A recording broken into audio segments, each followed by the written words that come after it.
We've got to talk about some stuff. I haven't made a video in a few days because I have been actually extra busy. I've been trying to get my taxes done here. I did a lot of crypto transactions and I did them on, various wallets. So I had to go and collect all that data, implement all that data, put it in a spreadsheet, figure out all the costs and everything. So I've been spending hours and hours and hours of my very limited free time trying to get that done. So I haven't really been doing any videos for the last few days. And honestly, the last few days, it's been kind of like at an equilibrium. We haven't seen much up or down, and that was until today. So we're going to have to talk about these charts today right now. So this is the SPY, the S&P 500, if you will.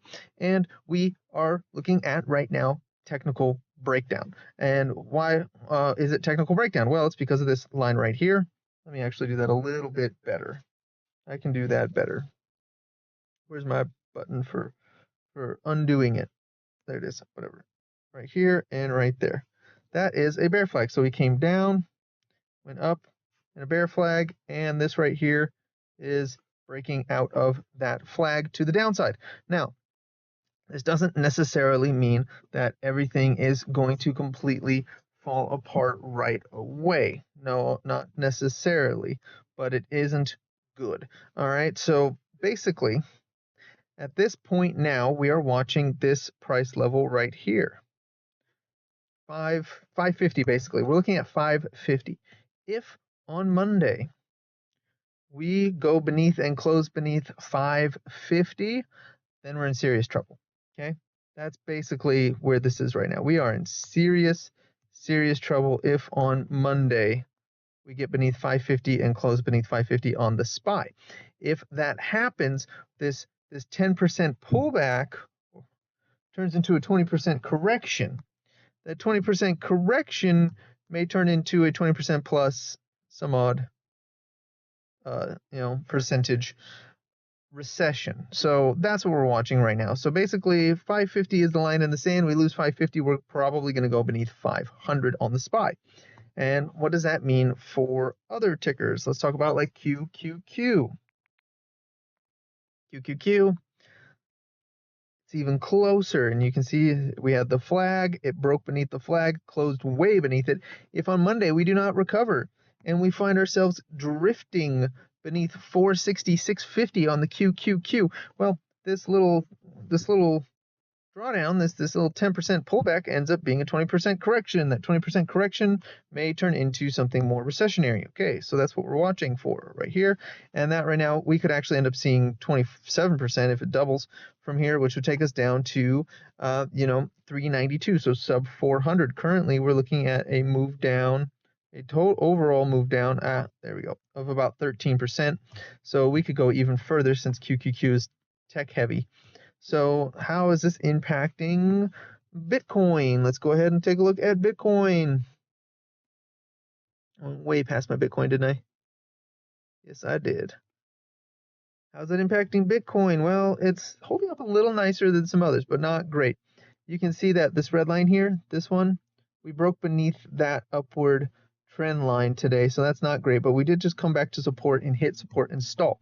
So that's actually not the worst. This looks less terrible than SPY or the QQQ, okay? So it's actually holding up decently, but we are back beneath the 200-day moving average. We hit the 50-day moving average and slammed down beneath it, which we've done one other time and now two times, and we're back beneath the 200-day moving average. If we lose 83.9, I believe that is right there. Is that 83.9? 83.1. So basically, if we lose $83,000 here, we're going to be looking at a real bad time on Bitcoin.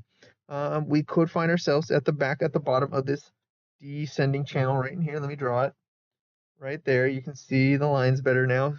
We could see ourselves coming back to the bottom of that descending channel, and if that were to happen, we'd be looking at $77,000, which would be retesting the lows back here at 76. If we lose the lows at 76,500, well then we're going to be having again a really bad time, and that means that this whole structure here ends up being a bear flag, which means that we could be coming back down to support, which in this case would be all the way back down a minimum to 70,000, maybe even 68 or low 60s. Okay.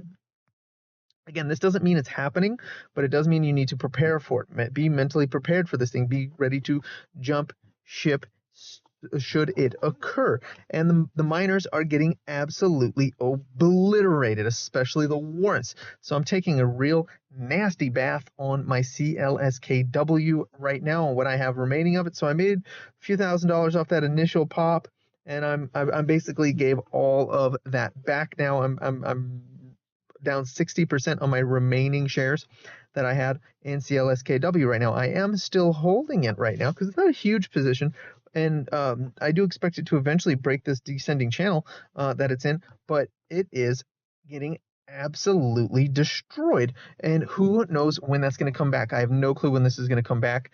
This is looking bad. And if you were in the miners were down significantly today. We're talking about 8% for CleanSpark, 8% for MAR, 8.58, 6% for IREN, Riot's down 4%, Bit Digital down 7%, BitF down to 84 cents, down 11% today. CoreZ down 5%. Everything is hitting its lowest lows right now. Now, this could be the dip before the rip, maybe, but here's the driving force behind that, and it's going to be something that doesn't seem to be looking like it's going to clear up anytime soon, and that is going to be the economic uncertainty of the trade war.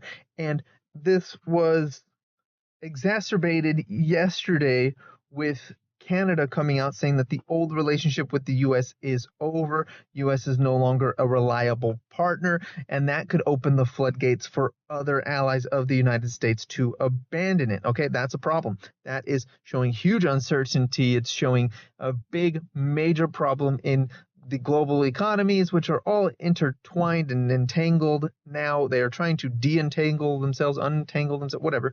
They're trying to separate themselves, and that is causing huge amounts of turmoil because no one really knows what that looks like in the modern day. We've been in a globalized economy for many decades now, and people just aren't sure what that actually is going to mean or look like for the economy, or if we're even, if we're even going to be able to do it and not just slip right back into having to spend all the money to go back to re-globalize. So this is one of the biggest economic shifts in decades, and people are rightfully concerned about it. So that type of scenario is creating this situation where when we would expect that things would start to, curl up at this point, especially with M2 coming through, we've got QE on the back end with the Fed.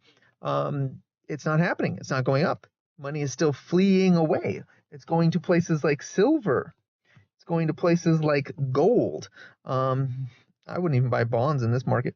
But of course, nothing I say is financial advice or a suggestion to buy, sell, or hold any asset whatsoever. Please always do your own research. Always understand how much you have at risk and what you're willing to risk, and conduct yourself accordingly.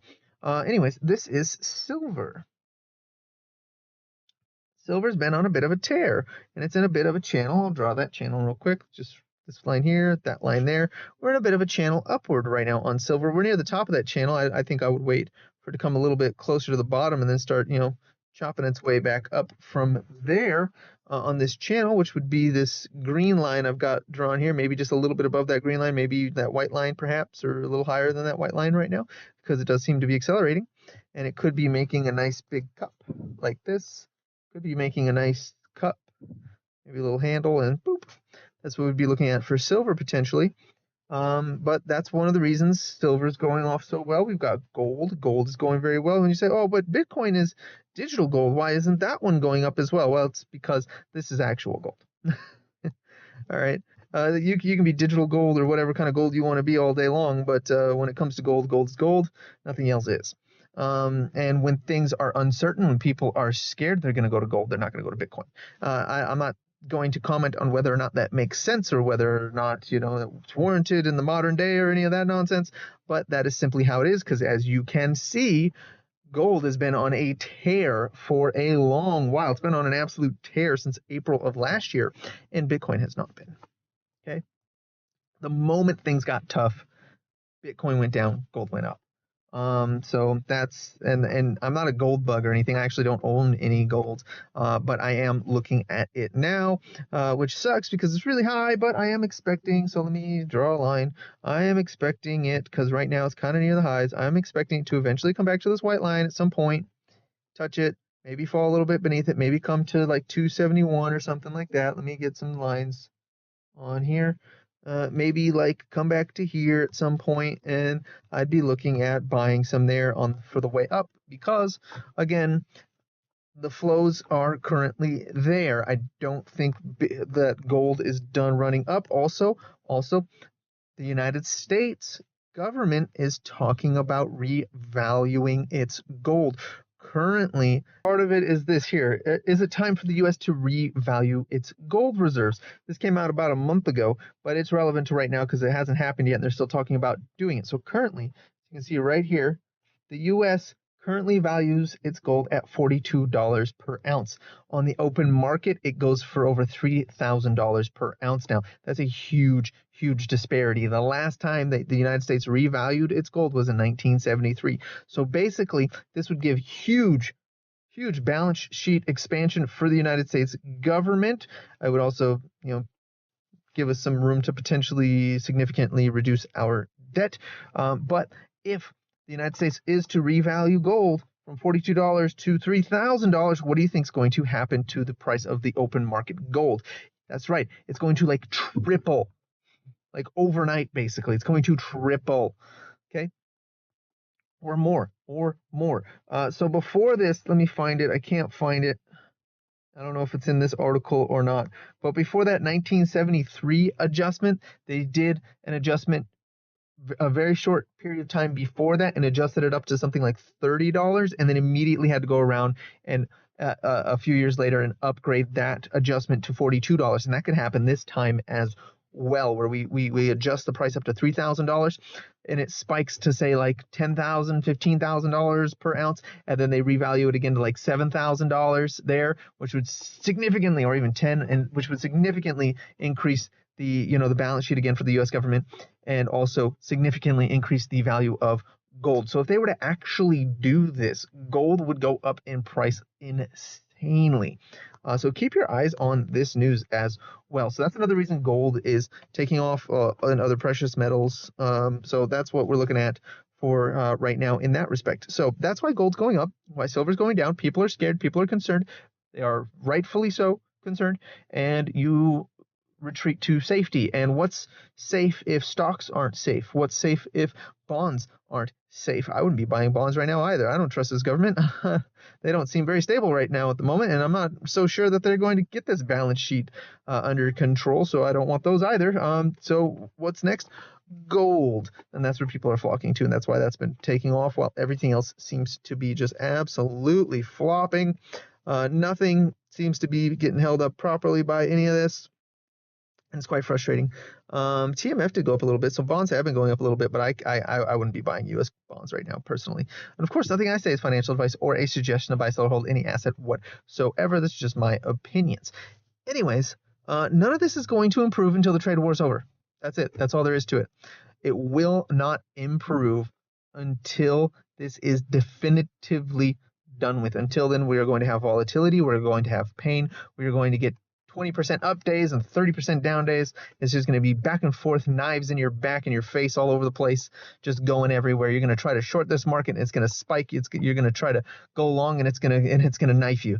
And that's basically all that's going to happen. It's just going to be a back and forth, teeter-totter kind of just disgusting show, back and forth, all kangaroo like, until it's over. And that's all there is to it. So I've been pretty passive for the last couple of weeks. I haven't been doing very much. I'm mostly cash right now because I don't know what's going on, and I don't know when it's going to end. Every time it seems like there's going to be an end in sight, some new thing comes out. The government has a temper tantrum, and then it all falls again the very next day. So I mean, it's really hard to have any kind of conviction when it's just back and forth all the time. The only thing I've been seeing consistently kind of holding to a positive move is gold right now, and silver seems to be lining up to be that next one, at least in my opinion. Have I made any moves on this yet? No, I haven't. I haven't made any moves on this yet, but I think I'll probably will pretty soon. Once I see these prices kind of like even out a little bit, maybe see some of that, some pattern take shape, or it comes to the bottom of a channel versus the top. Anyways, that's all I've got for you today. Please like, comment, subscribe, share this video. Check out the Trade Cave store, link in the description, as well as the channel bio, and have a profitable day.